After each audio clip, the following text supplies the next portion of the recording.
it's all about perfecting the pitch. That's what we're going to be talking about today. And Right now, we you have just our special guest, Lil Roberts, is coming on in a few minutes. And on this show, we try to break the code. We try to figure out what it is that these serial entrepreneurs do over and over again. What is it that Lil Roberts does over and over again to succeed at many of her companies? And that's the challenge. That's the question. These serial entrepreneurs can start, scale, exit, and repeat that over and over again. And we really want to figure that out. So we've recorded about 55 episodes, and you can listen to those episodes on your favorite podcast channel. If you go to Spotify or Apple or Amazon and you type in Serial Entrepreneur Club, you can listen to all of these episodes. I'm telling you this, if you listen to them, you will get an MBA in entrepreneurship. There were so many great speakers we've had on, from Jeffrey Moore to Bhavin Turkai, who started 2 Unicorns. It's just incredible the people we've had on. And today, again, we have Lil Roberts, and she runs a company called Xendoo. It's an AI accounting software company. And full disclosure, I invested in her company. I just signed another document, so a second investment. She's proven the pitch to me. She definitely has the goods when it comes to it. And she's also won a number of pitch competitions early on in her business. But Lil, why don't you just kick it off and just tell us a little bit about your business, yourself, and just your pitch journey. But what I am also hoping, if you're in the audience and you want to ask Lil a question, please raise your hand.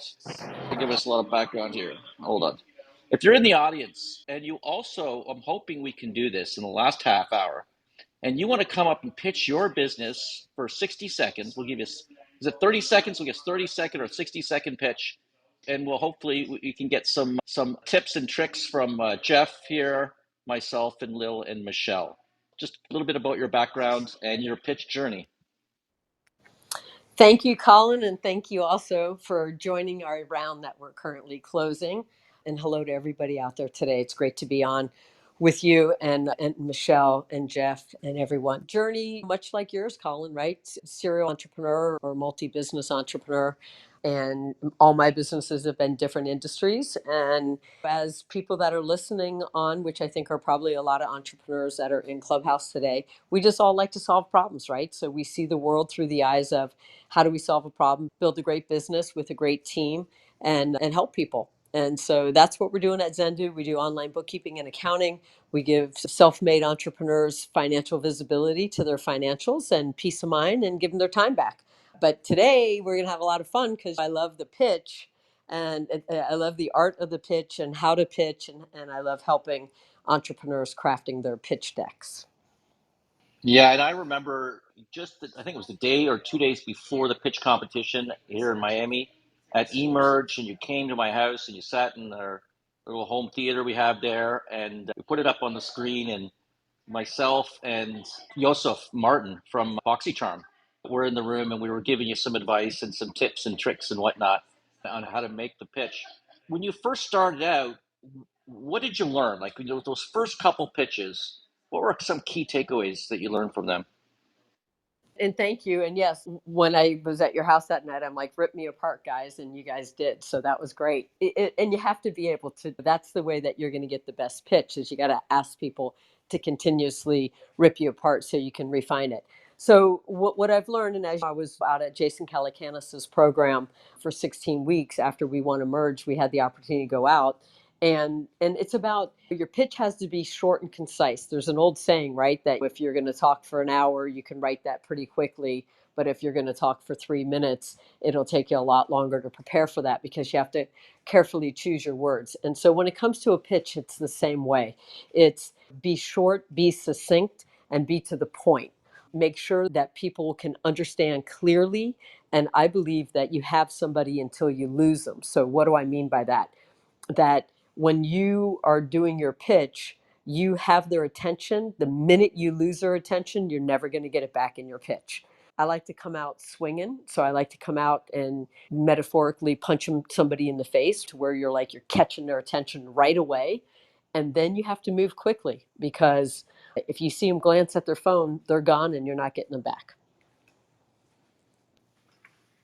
Now, what are some of the key components that you need in your pitch? Like, obviously, I think one of the things to kick it off would be, what problem are you solving?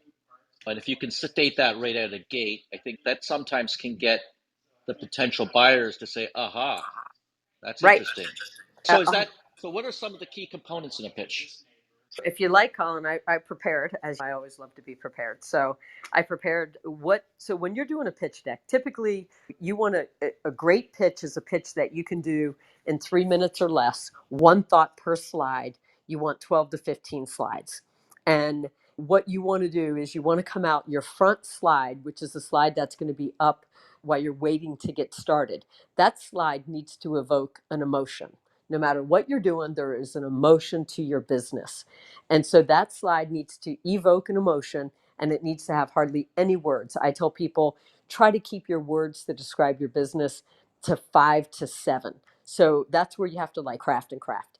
Then, as you go into your pitch deck, then you want to do problem, solution. If you have a demo, take a slide or two that shows that. Then you want to have after your demo, what's your total addressable market? What is the competition? What is the business model? Business model is what is the financial business model? How do you make money? What is it? Be sure that they understand that. Then your team, the traction that you have, traction in revenue. So they always want to see, investors want to see up and to the right. Customers, like where, if you're global or if you're concentrated or what type of customer, have something that shows that. And then what's your ask? And you want that to be 12 to 15, less than 3 minutes. I have a question for you. You mentioned if you have a demo, keep it to one or two slides. But what are your thoughts on if your product, if you have a prototype or if you have something that's functional, what are your thoughts on incorporating an actual demo as opposed to just screenshots or something? You need to be able to, so really, and great question, Jeff. So what you want to do is you want to have your demo running in the background for 10 seconds. So that slide can be that you have an animation of it running. Don't bring up your actual demo. You're opening yourself up for bad internet, for slow response, and you can't control it. So if you already have a 10 to 12-second video of it running, all you want to show is that you have working software. They don't take what your pitch deck is designed for is for the next conversation. When you're standing up in front of a group of people and you're pitching and you have a 3 minute pitch, you need to stand out. The clearer that you are and the more succinct, and I can get into all the things about, if you guys want to, about how to stand, what you should, we'll go into some of that because I think it's important for people because it's more than what your deck is and what your pitch is. So with that, if don't fiddle around, you're going to lose your time and then you're going to lose the audience. Have it running in the background for 10 seconds.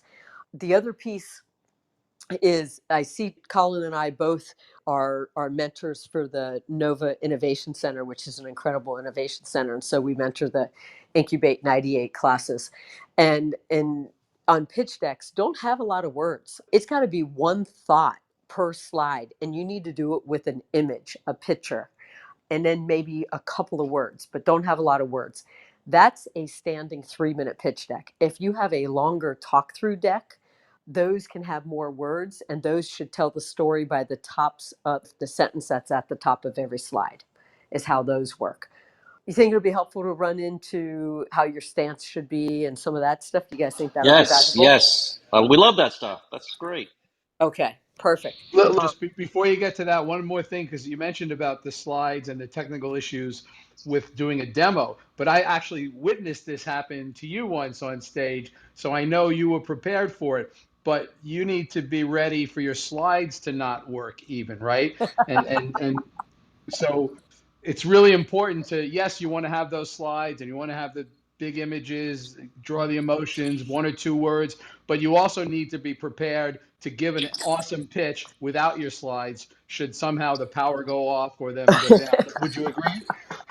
100%. So to clarify that, and the reason why I'm laughing is that, so at Emerge Americas 2018, we made it to the first slide. To get to the main stage, the first stage gate was to be one of, out of 102, 110 companies, to be one of 25 companies doing a 3 minute pitch on stage that's timed, and then they turn you off. Well, I was the very first company going on, and when I went on, the clicker didn't click because they didn't have a rehearsal to make sure that the clicker was going to work with your deck. And So I went up and the clicker didn't work. And so I continued on. And then once they got it working, I caught the slides up and didn't miss a beat, Jeff. And so that's where it didn't work. But if I would have, gone, oh, geez, and waited a few seconds for them to get it working, I wasn't going to get those 20 seconds or 30 seconds back. And I didn't get them back. That clock still went off at 3 minutes, and that was it. The other thing is, if you go over, the investors that you're pitching will think that you're not prepared and that you didn't do the work, and that then flows into what they think how you're going to run your company and how you're going to execute. So it's very important. Let's go in. And the way that I was able to do that is that when I prepare for a pitch and I craft a pitch, in order to craft a pitch, first know who your audience is, and then use Post-it notes. So write what you need to do, the big thoughts of the slides that you need to do, and put them on Post-it notes. And then that way you can start to put them in order, and you can move the order around. And then it's like with anything, you're going to go through revision after revision. But before you give it to somebody to actually prepare the deck for you, try to get your thoughts as organized as you can. Then you give it to a incredible, like, we're very fortunate. Our designer is best in class, unbelievable. Our decks are always gorgeous, and people comment about our decks. So then make sure that you find a designer that you resonate well with, that can put together the deck, and then practice with your deck. And when you're first learning your deck, don't worry about your timing, just practice. And then you'll refine your deck some more. And then when you get past that, then type up what your pitch is. And when you actually see it on paper, type it up and print it out like the old school. And then cut through the unnecessary words. If you say the, and you don't need to say the, cut the. If you say of, cut that. Cut all the words you can cut. Then practice with a clock to see. And if your pitch is 3 minutes, you want to end it at 2 minutes, 45 seconds, because when you get to the stage and you're pitching, you're going to go over, you may stumble on a word, something may happen. So give yourself a few extra seconds for that. And then go to Office Depot or order online one of those clickers that you normally get when you go up on stage to actually do your pitch. Buy one of those, because after you've figured out your pitch and you're doing it sitting down, now you got to get to the final stage, and that is have it to where you're standing across the room and you're actually using the clicker. And what you don't want to do is you don't want to have your hand motion every time you click, like you're throwing your arm out. You don't want to do that. You want to figure out how to keep the arm that has the clicker down by your side, and click it when it's down by your side. If you use your hands to talk, be very conscious of how your hands are.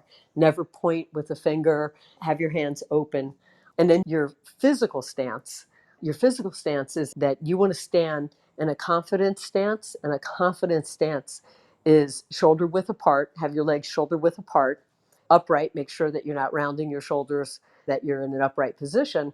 And I always recommend, and I do this myself, but people that I coach on pitching, I always recommend that you do the and Cuddy, Cudy, D as in door, Cudy, and Cuddy power pose. And what that is that you put your hands on your hips and your 2 minute silence, and you breathe in and out. Your eyes are closed. So set your timer to go off in 2 minutes. Breathe in and out and think of something really incredible that makes you happy, whether it is a sandy beach or a palm tree or snow or whatever it is. And that's been proven for people when they go on interviews and things like that. If they do the power pose, that they do better, that you're more comfortable in your body. And that's what pitching is. It's about being able to deliver a story in a way that people understand, that's succinct, and that's empowering and inspiring, and that you yourself are very comfortable as you do it. I'll pause. Yeah, it's interesting about the pointing the finger. So when I was doing a roadshow for our IPO in the 2000s, mid 2000s, I was one of the first meetings I had. I was in the meeting and I was pointing my finger at the potential investor. And afterwards, it was RBC, was our underwriter, and they obviously gave me advice and said, "Don't do that. Don't point your finger." And yeah, it was very interesting. The other feedback I got was that when I was in larger groups and doing speeches, they actually wanted me to calm down a little more. I was a little too enthusiastic. Is there a balance? Because when you're an investor, you want to see that that entrepreneur is enthusiastic and excited about the business, but you don't want them to go too far. Is there a balance like in between, Lil? That have you had any issues with that yourself, or is it just me? I get too Uh, excited sometimes. you get very animated and excited, Colin, which I love. Yeah, I think what they're looking for is they're looking for you to be to the point and to be confident and to know your numbers. And I think it is important. So I think that you can't be overzealous about something. They Yeah, want to feel the confidence. They want to feel that you're comfortable in your skin and that you're confident. I think, to me, I think that stands out. They have to like your energy. yeah. Like, they have to like your energy. Yeah. And the other thing I learned in that process, I think we did 37 meetings in 2 weeks in about 7 or 8 different cities in North America. And we was a successful IPO. We did close it. So we were able to raise the money, et cetera. But the other thing was that they were so different each meeting. One meeting I'd walk in and you'd have 12 people around a boardroom and it was very austere. And the other meeting I'd walk in, it was very casual. It was like, and it was so different in that sometimes I'd come in and they would just start asking questions. They wouldn't even give you a chance to do the pitch. And other times you come in and you do the full pitch in sort of the formal way, and then they start asking questions. So really we learned, or I learned, that you have to match who you're talking to and follow their lead. You can't walk in and just say, okay, let me do the pitch and force them in that pattern. Every investor is different and they sometimes have different styles, and you have to match their styles as well. Now, I know it's different than when you're pitching on a stage. That's obviously you're doing your pitch on a stage, but when you're actually going for the dollars and you're in that boardroom, the meetings are very different from meeting to meeting. Oh, Have you seen that? Any stories you can share with us? yeah, I'll tell you, I had a unique opportunity out in SF that I met with two guys from Slow Ventures. Sam Lesson was one of them. And this guy was an early Facebook guy. He was the guy who took Zuckerberg around with it was his dad that got Zuckerberg the early financing.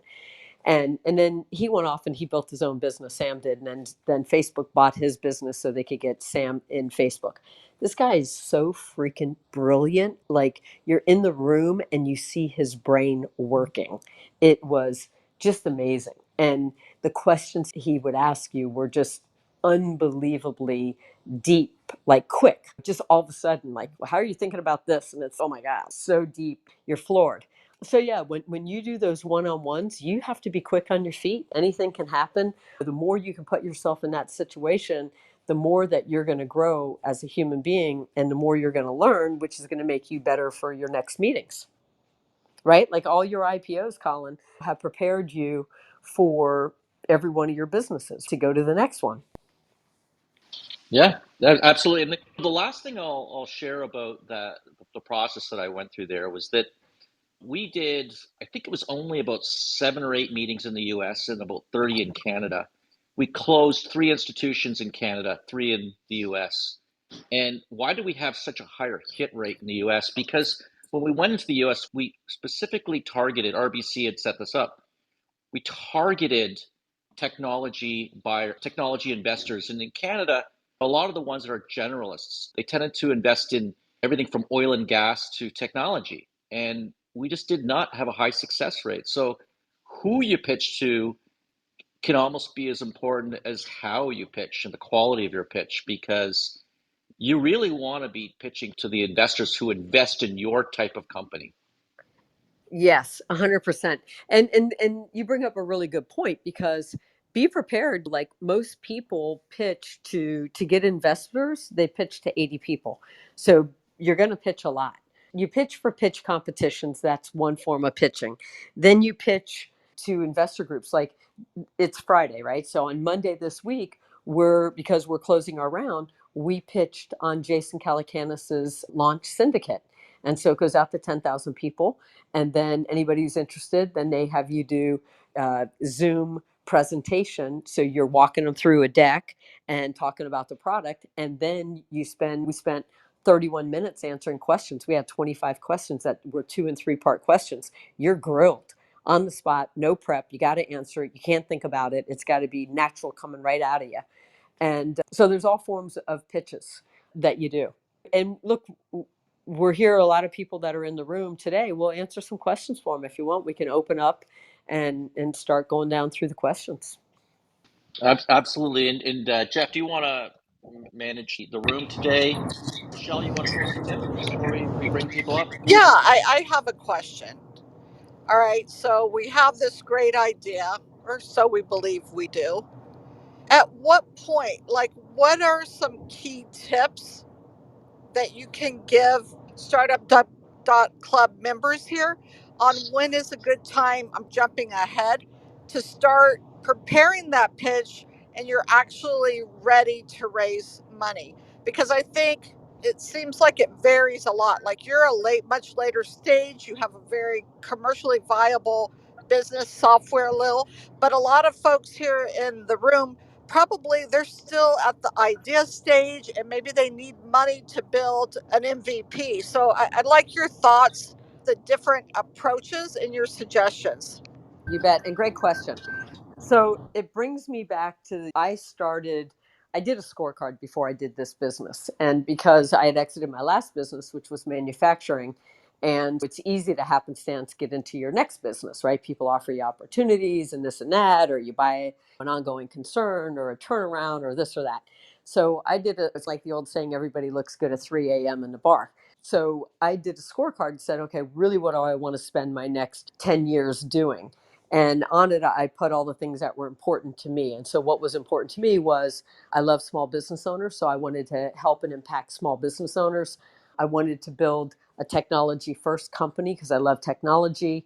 I wanted to scale it to 100 million ARR because I wanted to build something that was going to have a legacy and just be really big. And I wanted it to have VC backing, venture capital backing. And I wanted to reshape an industry because I was in manufacturing and I was sitting on the other side of the table, just getting bludgeoned by technology sitting on the doorstep and changing the industry. So I thought it'd be much more fun to be on the other side of the table. So I would say to people that are thinking about their business, don't do anything for money, because if you do it for money, you're not going to be successful. Because if that's your driving motivation, that's not a big why. You'll give up when it gets hard. So really understand what your why is. Why are you doing what you're doing? I love building teams. I love bringing great people together. So that's my why. And I like solving problems. Understand your why.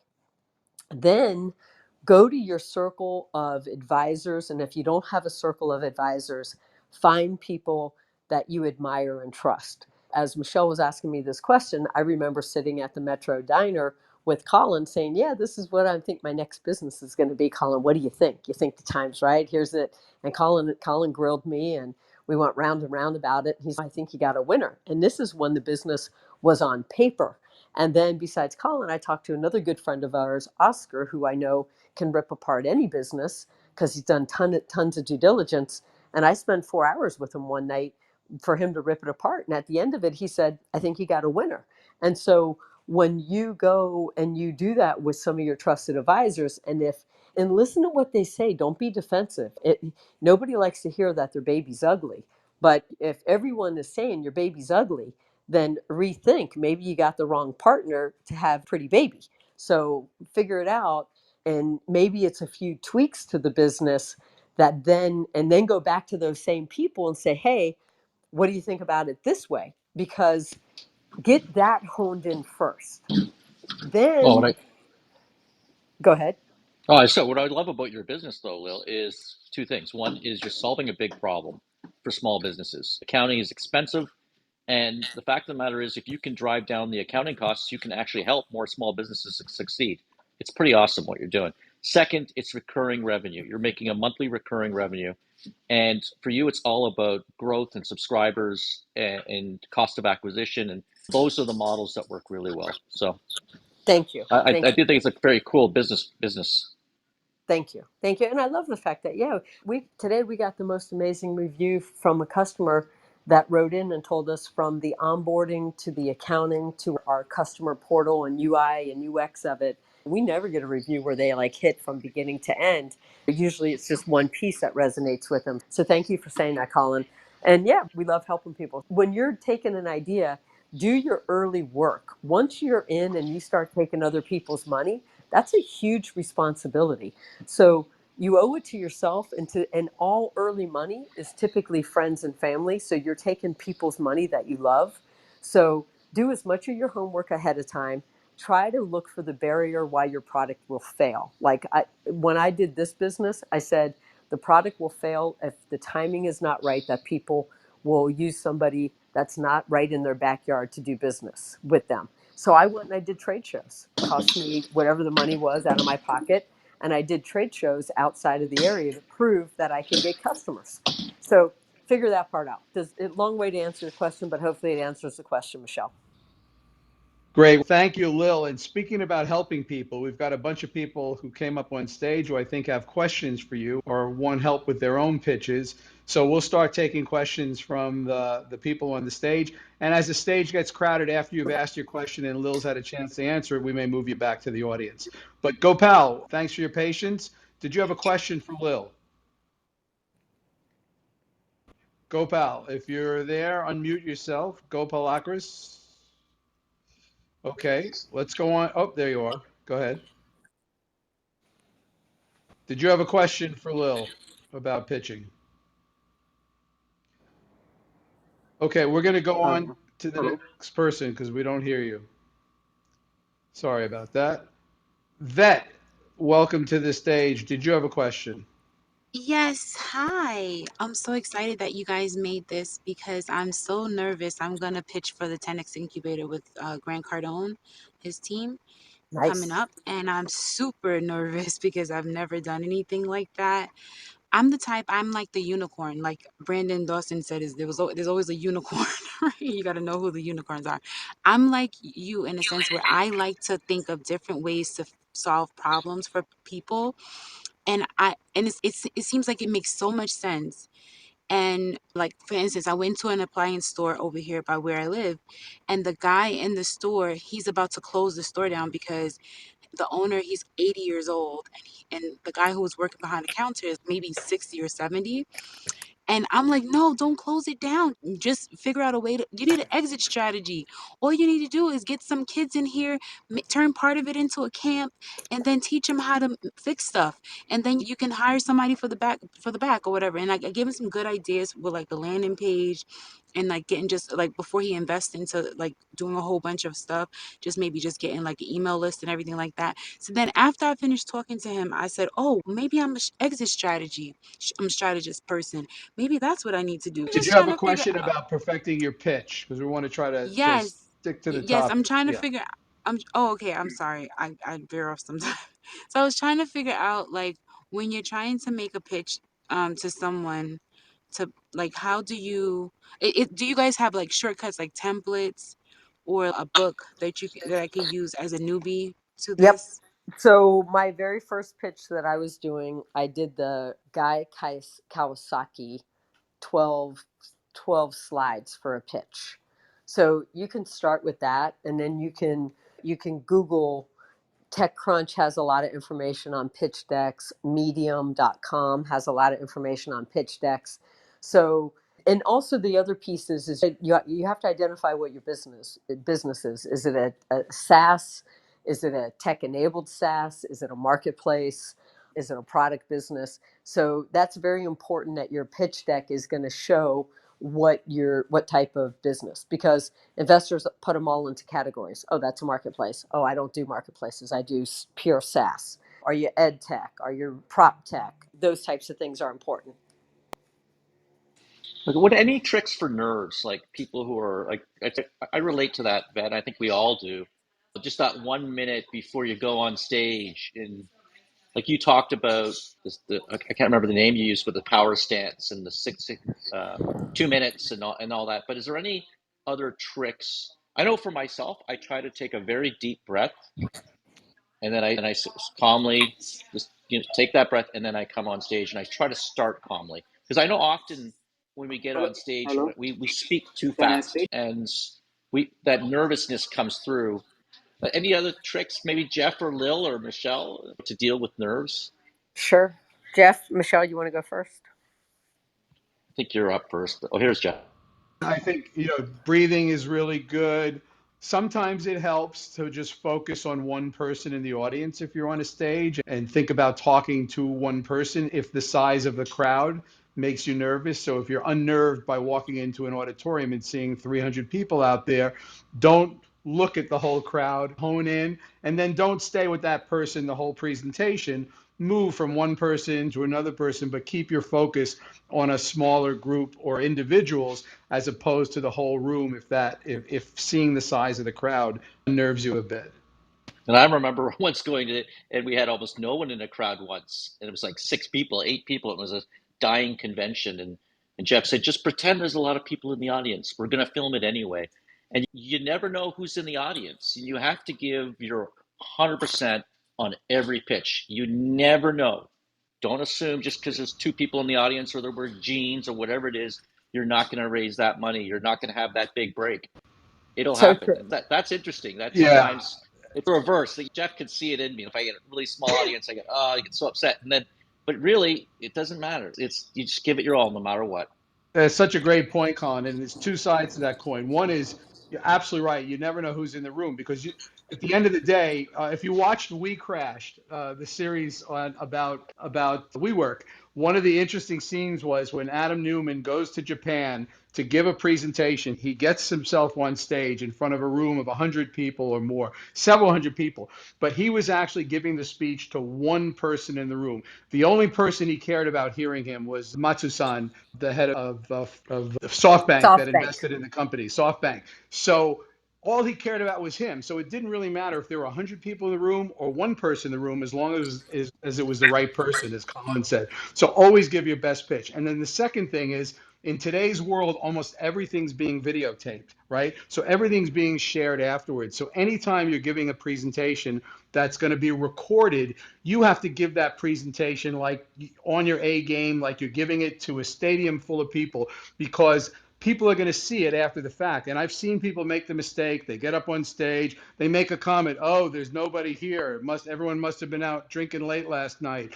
Gee, I wish there were more people here." And that's all going on the recording. So now when people watch that presentation on YouTube later on, they can see this person dejected and low energy instead of seeing an amazing presentation. So it doesn't matter if there's an empty room, if there's a camera there or a handful of people in the room. As Colin said, you always want to give your A game. You always want to give the best presentation you can. Yeah, and I would just add, look, it's completely natural to be a little nervous, and I don't think there's anything wrong with it. I think the key here, and Lil, by the way, I think you're really good at this, is just like getting out of your own head. I find if you smile and, like Colin said, take a deep breath, just like those little things will take you a long way. If you're super rehearsed and you really believe in what you're talking about and confident, it will come through. It's okay to be a little bit nervous. Slow it down and smile some. Like people appreciate that. They're just looking a lot of times for that human connection. And when they're investing, yeah, it's amazing to have the most amazing idea and it's perfect and everything else. But they also, a big part of it is they're investing in that person, they're investing in the team. So it's absolutely critical that they have the trust and the rapport. Thank you. So let's take a few more questions from the people up on the stage. Gaurav, I think you're next. Welcome. Hey, Jeffrey, thank you so much for giving me a chance to talk. I don't have any specific question, but I would love to pitch to the audience and have you all just totally dissect it. I don't know if the time is right now No, or that's Colin, fine. That'd be fun. No, it's fun. That'd be fun. That'd be really fun to do. So let's give you. We're going to put this on the clock, though. What about? Can we do this in 60 seconds or less? I know it's a mini pitch, okay? But are you able to do that, Gaurav, or we do you need a little bit more time? maybe 2 minutes. All right, 2 minutes on the clock. Perfect. I will be recording on my phone. The 2 minutes timer. 3, 2, 1, go. Perfect. So before I go into the pitch real quick, I'm getting ready to pitch investors, and what I'll walk through in the 2 minutes is the story for the pitch. To Lil's point, like, how do I hook the investors onto something? I'll just get started now. Hi, I am Gaurav. I'm the co-founder and CEO of Tangelo. We help companies build engaging and intuitive employee onboarding programs. Before I go into the pitch, would love to share an experience of the time when I joined Glassdoor as a new hire. I still remember I was so nervous before joining. My day one came in, I went into work, and I got this amazing warm welcome from my team. That welcome helped me settle my nerves. Over the next few weeks, I got to meet my leaders. I got to hear about the mission, the vision of the company. I was sitting right with my team. I could throw any weird questions at them. They would smile and answer back. I built so many meaningful relationships over coffee in the corridor. All of these little things helped me understand what Glassdoor was, and more importantly, what was my role within Glassdoor. The world is a totally changed place now. Companies are hiring remotely, internationally, in different time zones and distributed offices. Work from anywhere is the new normal. Can you imagine what the employees go through these days with their onboarding? One new hire put it really well for me. She said, "It feels like I just closed the laptop of my previous company and I just opened the laptop of my new company. I'm just stuck behind Gmail and Slack, not knowing what to do at times. If I have a question, I have to do a bunch of back and forth on email. I don't even know how the person on the other side is perceiving this back and forth. Do they think I'm dumb? At times, I question whether it was the right move for me to actually change the company." From a company point of view, this is a big problem. They're going and getting so many new hires, spending so much time, energy. And if they can't make them productive, worst case, if the new hire leaves, that's a big problem. Companies know that, and that's why they are okay taking a chance on a startup like us. Just to give you a sense, we went from almost no revenue to north of 300K in annual revenue just in the last 8 months with no marketing, no advertising, mostly just SDR. What we do is really simple. We help companies become intentional with their onboarding. We take their onboarding that they had and put it in a digital medium. The digital medium, Beep. Okay, so we have the 2 minutes, and you perfect. had the opportunity within that 2 minutes to try to deliver your pitch. Now, I know we set a tight rule up here for you, 2 minutes. It felt like you spent a lot of time talking about the problem and the why, but not really the ask. And does that often happen, Lil, in a pitch? Time just runs out and you haven't even been able to make your ask? Yes. So yes, here's the thing. I wrote down like early on in the pitch. So your headline is that in 8 months you've grown to 300,000. That's your headline and should have been your headline. When you said the wording before, and first of all, let me congratulate you on having the courage to come in and stand up and to do your pitch. That's tremendous. So first and foremost, let's recognize that. When you launched into your pitch, you said, before I go into the pitch, I would love to. You started out saying what you did, and then you go, be those are all unnecessary words. I don't need to know that. Just, you could have said, we do this and this, and then you could have said, instead of saying, before I go into the pitch, let me do this, just launch into it. I worked at Glassdoor prior to this. When I joined the company, they had the most amazing onboarding experience. That experience is what many tech companies have, but other companies don't have that. We have solved that problem. So every company can do that. And in 8 months' time, we've gone from zero to $300,000 in revenue. This is a huge problem for companies and one that need to be solved. The pandemic has accelerated this problem because people feel that they can't put a face and a name together, and they feel stupid oftentimes, or not that I wouldn't use the word stupid. They feel oftentimes in their silos that they don't know what the other person is feeling, because communication is 85% nonverbal. We solve this problem, blah, blah, blah, blah, blah, some kind of close. And you do normally ask for the amount you're raising and your valuation. Is that Yeah, normally in the pitch? yeah, you got to be careful with that. So it depends. Some environments allow you to put that in. Some environments you're not allowed because it's against some kind of law. When Jason Calacanis's pitches, when he would put those on video across, we weren't allowed to put what our ask was or what our valuation is. You can say we're raising. Sometimes you can always say, so what you could say in this situation, and I'm sorry whose name this was, but what you could say is, we're raising our pre-seed round. My email is such and such. I'm CEO and founder. Would love to talk to you.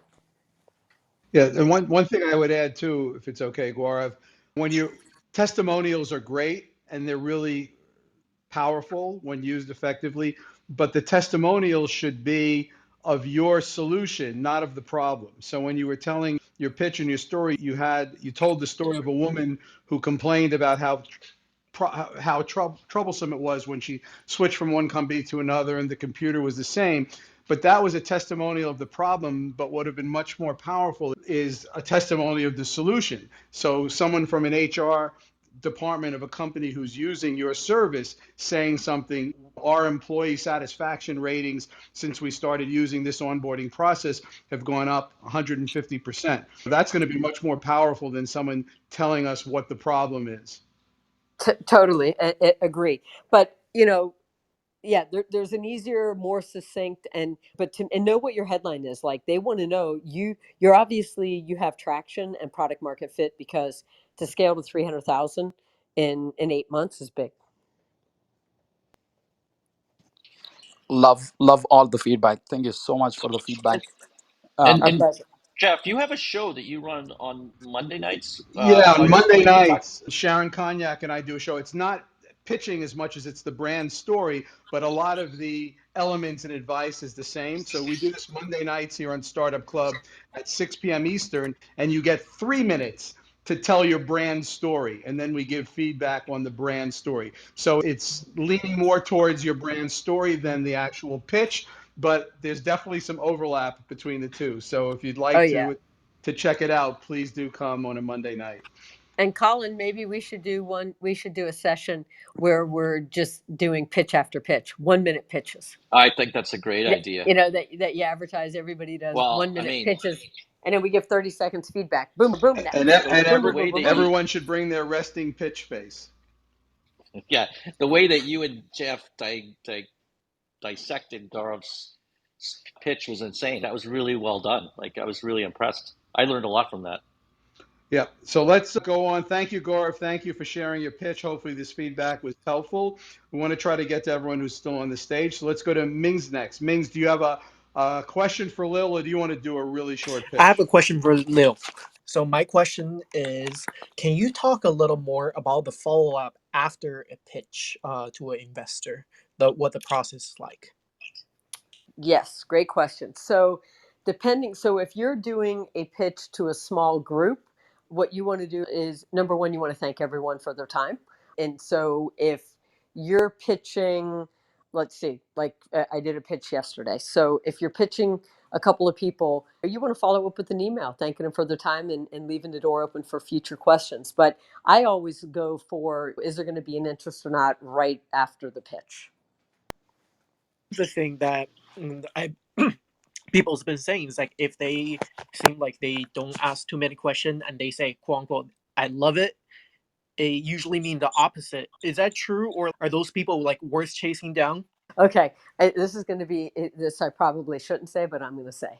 So there's VC speak, so it depends on the size, right? So if you're going after a pre-seed or a seed or angel fund, so that means that people just may not know the right questions to ask you. So you have to gauge that, and you have to open the door, read your audience, and open your door to answer those kind of questions. Or do you have any questions? What area? Tell me an area that gives you pause, or tell me what you really like about the business. Tell me, do you think you're going to invest or not invest, and why? Always try to get the why if they're not investing.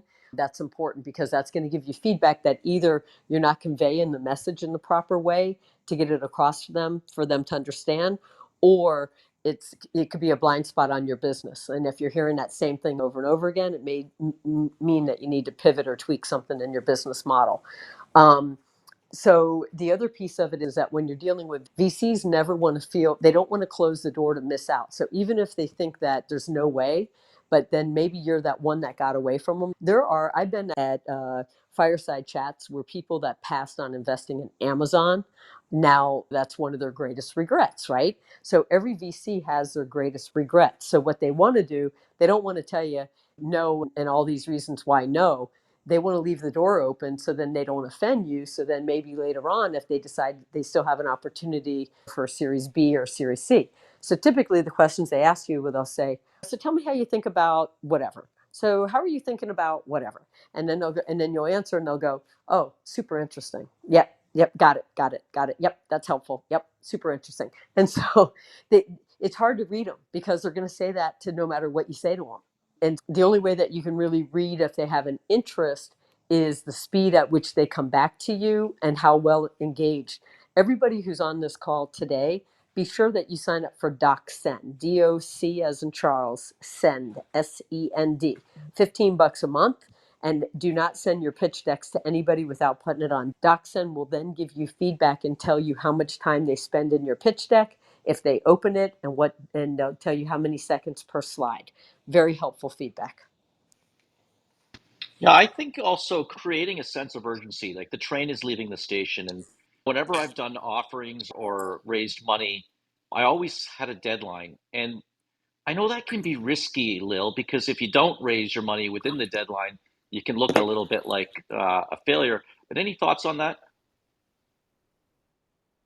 Well, Lil got a call. Oh, there you are. Yeah, I'm here. Sorry. Yeah, any thoughts on a deadline, setting a deadline and creating that sense of urgency? It's worked well for me in the past when it comes to raising money, but I wanted to get your feedback on that.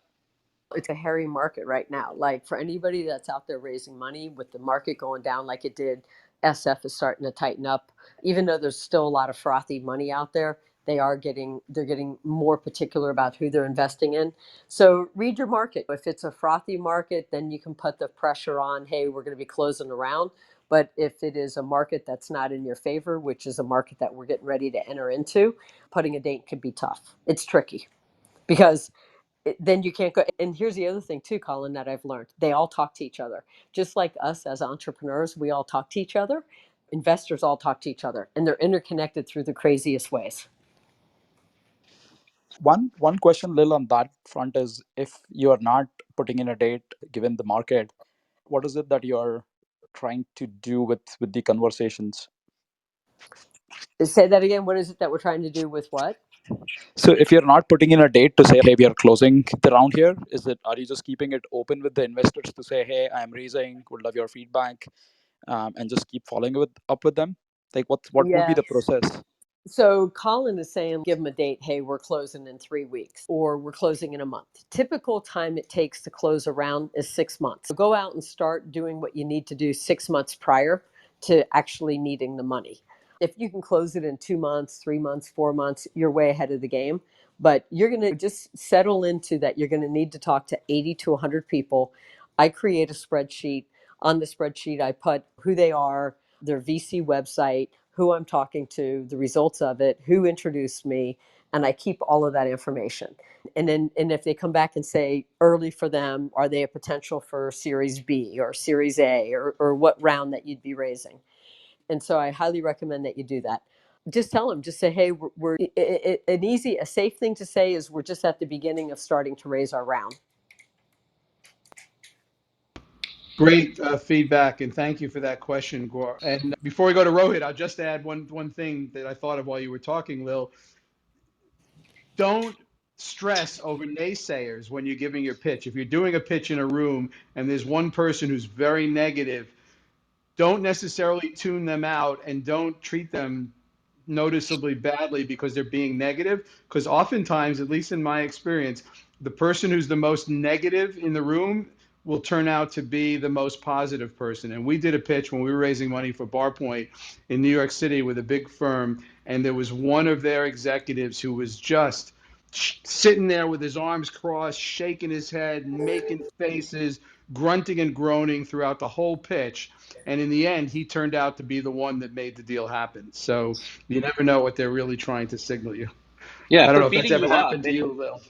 if they're beating you up, it could also be a buying signal, right? If they're not engaging, if they're not asking questions, if they're not really digging in deep, if they're not asking about every potential risk, that's a bad sign. I think it is good when, at least if they're engaged, you're going down the right path generally. Yes, yes. Awesome. We have a few minutes left. Let's try to get to Rohit and then Elizabeth. They've been waiting patiently. Rohit, did you have a question for Lil? Rohit, if you're there, tap that little mic button to unmute yourself. There you go. Yeah, yeah. Hi. Oh, hi everyone. Yeah, Hi. I have a question, but not related to a pitch. Actually, I'm thinking to starting my startup, Yeah, we and I want just to want keep to growing. answer. I'm sorry, but if it's not related to pitching, I'd ask you to save it. We really want to stick to the topic. We brought Lil on to share her expertise in this area. Elizabeth, did you have a question for Lil? Elizabeth, go ahead and unmute yourself there if you have a question. There you go. Yeah, so I have a couple questions, but the first one is, has anybody ever tried preparing for the pitch by holding the audience in mind while practicing compassion meditation? I haven't, but that sounds pretty amazing. I know. I was like, I don't even know what that is, but if you know what that is, maybe you could just Yes. share with us. Oh, compassion meditation. You look it up, Richie Davidson, the Dalai Lama. Everybody's got a great way to do it. I've got my own. But my other question is, Lil, can you put DocSend or whatever that was in the chat so we use it? Sure. Or Michelle or Jeff, can one of you guys, I don't know where, let me get Yeah, my, I'll do it. I'll do it. I'll do yeah, it here. yeah, I put docsend.com. Xendoo up there. For Thank anybody you. wanted to learn more about your company We'll and they also wanted, put it in the blog in the show notes Awesome. Thank you. yeah. So it's And on our docsend.com. website. Yeah, docsend. www.startup.club. So in a few days into mid next week, check out the show notes and recordings, and we'll have the resources that Lil mentioned. The Yeah. problem with that website I found is that it doesn't comply with California net privacy law, which requires that you have a button that says "Do not sell my information" or cookie preferences, so you can opt out of cookie. On docsend, it No, on says, the startup club, startup or whatever startup club. Well, oh, that's gotcha. great feedback. Michelle will take that and add that, make certain that's added in. Sounds Okay. great. But Really appreciate that, yeah, Elizabeth. docsend is Yeah, so docsend.com. It's owned by Dropbox. Recently, they bought it, but it's awesome. It's an awesome tool, and that's the thing. You need to have the great tools that help you. I'll give you guys another tool for today for people who are out raising. Mercury Bank has a section on their bank that they give you all kinds of intel on VCs. can you put that in the chat, please? I don't have Uh, the address on that one, but no, again, we will put that on just go to the show mercury.com. notes. Yeah. I want to remind everyone that we are recording this. CUTY. Period. We Okay, are thank you. we are recording this show, so you can go to startup.club and listen to the recording. And replays are turned on. So if you didn't take copious notes and want to refer back to anything that Lil shared today, feel free to listen to the recording at startup.club or check out the replays right here on Clubhouse. That takes us right Perfect. towards the top of the hour. Lil, is there any Yes. final things you wanted to share? Anything that we didn't ask you or that you didn't get a chance to share about perfecting your pitch? Just as in everything in life, there's people who are not prepared, people who are prepared, and people who are always prepared when it comes to pitching. When you choose to be a founder in a startup, it is one of the hardest journeys there is. Not to say that other journeys aren't really hard, or building any business is really hard, but when you're a startup, this is my first tech startup from scratch, and it's my eighth or ninth business. There is nothing like it. There's great highs and hard lows, but just be as prepared as you can and really know your why. I wouldn't trade what we're doing for anything. I love it. And Colin, you've done startup after startup. In fact, when your companies get too big, you sell them so you can go back to being a startup, which is what you guys are doing right now at startups.club. So you can attest to this, right? No, absolutely. And I think the other thing too is just have fun. And I know that sounds, Yes. everybody's so scared. They're so afraid of that moment. But then if you take that breath and you walk on stage and you just think, wow, this is really fun. Everybody's looking at me right now. I have the audience. They're in Oh, front I of don't me, know about that. I right? don't look And at and it. so I don't look at it like that. I don't go, oh, this is fun. I mean, I do enjoy it, and I think you can enjoy it, and if you can enjoy everything in life, it's just it's a mindset, and people see that too, and I know you enjoy it, Lil. I've seen you on stage. You love it. You yeah, but love it. I love the challenge. I love the highest mountain that you can climb. I love all of that. The last piece I would say is that life changes in 180 seconds. So don't give up.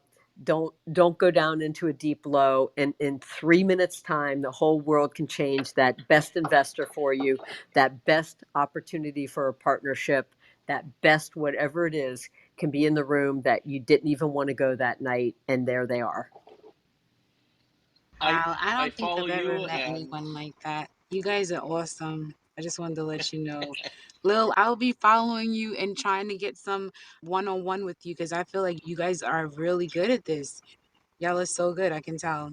Thank Oh, you. well, thank good you. luck with your pitch as well. That so I Yes. mean Thank you we're guys. looking forward to hearing from you maybe on a future show.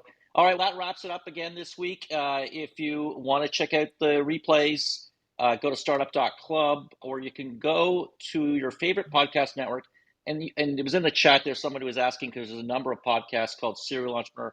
You have to search for Serial Entrepreneur Club, and that's the actual official name of the show. So search for that, and you can listen to all of the podcasts. We have over 55 now, and we'll see you again next Friday, 2 o'clock Eastern, on the Serial Entrepreneur Club Club show and podcast. Thank you. Thank you. Bye, guys. Thanks, Bye, Lil. guys. Thank you. Thank you for Thank you organizing so everything. much. Thank you.